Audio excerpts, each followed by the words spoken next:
During the last years, I've had the honor to stand as support to multiple crisis management teams tackling some of the most severe cyber incidents we heard about. This is my key lessons, which I would like all crisis management team to consider and prepare for in a proactive manner, being ready to face such a situation. First and foremost, it needs to be clear who is actually a part of the crisis management team and how do we activate them.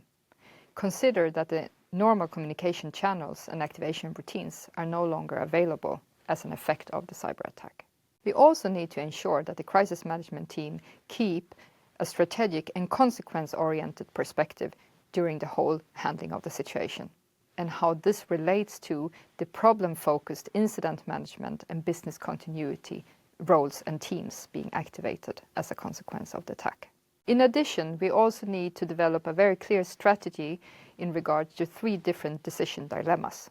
First, we need to clarify the priority between confidentiality and availability. Which of these values is of highest importance for our organization? To keep the information and data secure, or to keep the information and data available? The priority we make here will affect the decisions taken early on by the incident management team.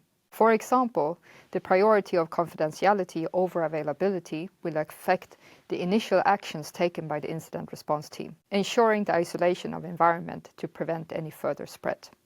On the contrary, if we say that availability has the higher priority over confidentiality, we can wait with such a decision, keeping the environment open and running as long as possible, hoping that we are able to stop the attack before the threat actor poses any availability issues on it. The second dilemma is regarding to pay or not to pay a ransom demand. Either choice will cause consequences, but it needs to be clear so we take the right actions from the beginning to engage in a dialogue with the threat actor or not. The third dilemma is related to our crisis communication strategy. Do we choose a transparent communication, or do we rather have a more restricted approach?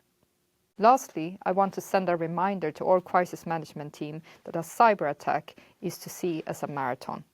You need to ensure the endurance and resilience in your organization, being able to do this for several days, weeks, and maybe even months before you have restored full operations and are back to normal.